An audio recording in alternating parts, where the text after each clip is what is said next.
Spiky Bits. Hey everybody, MBG here today with a look at the new Imperial Knight Titan model kit. Now this is obviously one everybody's been talking about here for the past couple of weeks, ever since it got leaked, and then of course it was in the White Dwarf and all the rules, and everybody's been debating it rather furiously in the past kind of I don't know. It's just a thing right now. You know, nobody really knows what's going on with it. If it's going to be, I had a discussion with somebody today. You know, are they going to allow it in tournament play? And I'm like, well, I think it adds its own book. It's going to be tough to not allow a whole codex. So I don't know. But anyways, I just got finished putting mine together, and this is pretty much obviously one of their best plastic kits that they've ever produced. It's incredibly intricate and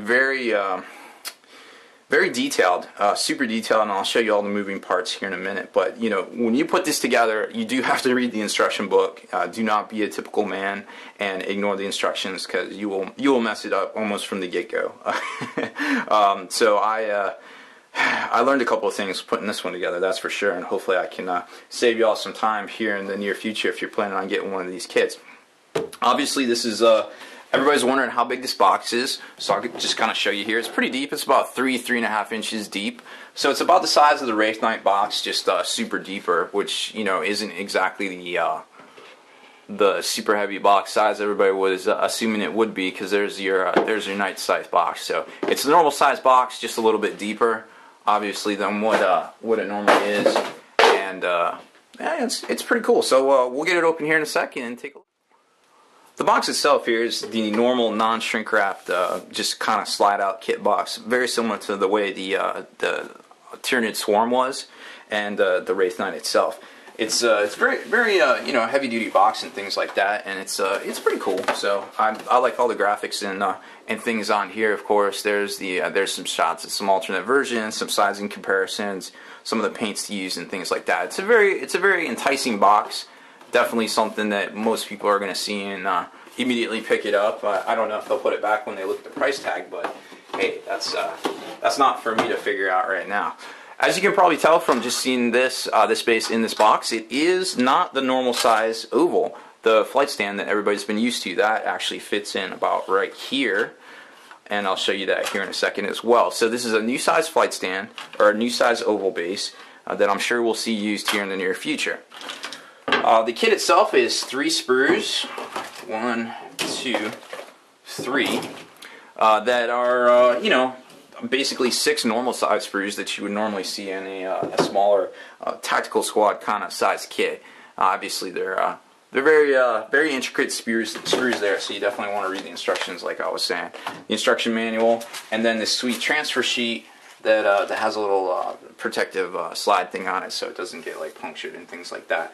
I know there's a separate transfer sheet you can buy. I'm not exactly sure if that's direct or where that is, but I think it runs about 25 bucks, which I'm not exactly sure if that's worth it, but if that's your thing, it's definitely worth picking up. So let's take a look at some of these a little bit closer, and then just kind of go from there. Okay, so here's the first sprue, and this obviously is the, like I said, the torso upper body sprue, for lack of a better term here. It's got your stacks, your two-part stacks, arm joint, armor plate, shoulder pad mounts, all the little fiddly bits that go on and make this kit super awesome and detailed and things like that. Arm joints, articulating elbow joints, for lack of a better term. Then you got your stubber, your free-moving stubber that's on both variants of the model.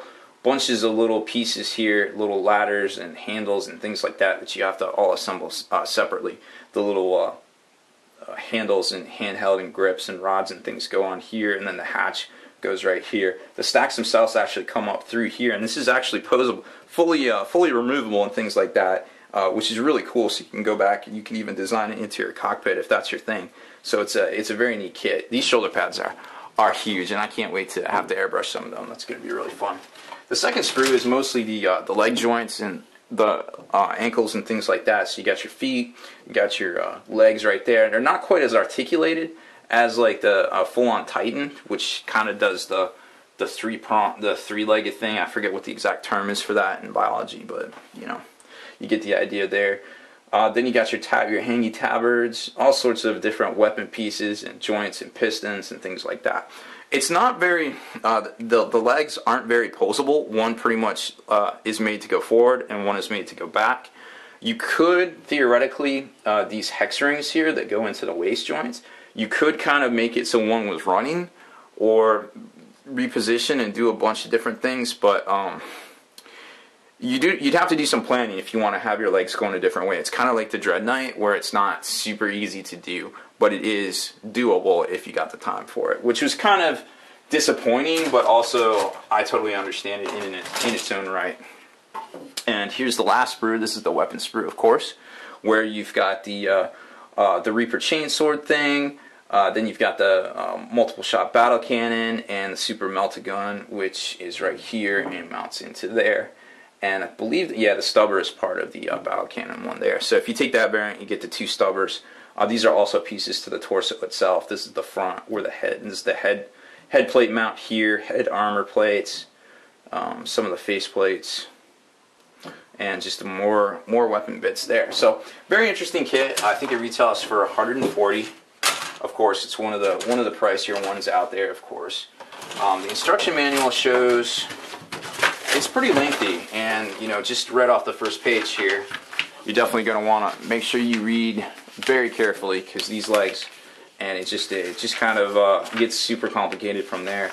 This is not an easy kit. It is not a walk in the park here. I think it took me roughly 2 hours to get together, and that was with not scraping a whole lot of seam lines and things like that. So if you want to do a proper detailed construction of this kit, it's probably going to take you upwards of 2.5 to 3 hours, I would imagine, just give or take, depending on the speed at which you move.